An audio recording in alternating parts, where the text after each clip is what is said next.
another episode of Torres TV. I'm Raul Torres, your host and your state representative. Today we begin a new series. Over the next month we will take an in-depth look at our public education system. And we'll begin by looking at the performance of our schools K-12 programs over the past 10 years. Next, we will examine the current state of affairs in our public education system, followed by a look at what the future may hold for public ed in Texas. I would like to wrap up our series with ideas I have for how we can best move public ed forward.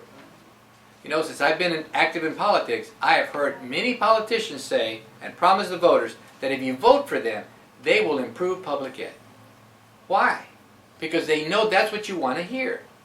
But the truth is that nobody has solved these problems. They only continue to put what I believe are temporary fixes on it. And this is wrong. Apart from public safety, nothing is more important than education. That's why I voted against the state budget, because it did nothing to fix the problems our children's schools face.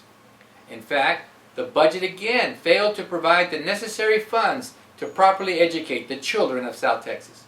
Now, I'm not saying that money alone is the answer, but as far as I'm concerned, South Texas has received less than its fair share of education funding for way too long. And that must change.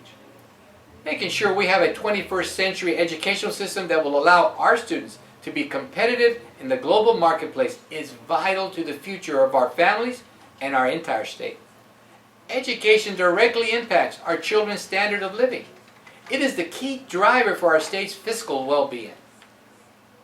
And our businesses and our industries all over the state depend on it for the necessary workforce they demand.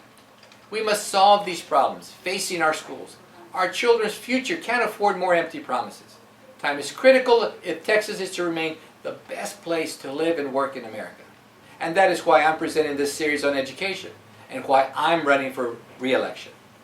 Well, that's all for now. Thank you for viewing this week's episode of Torres TV. And until next week, let's talk, and together, let's move Texas forward.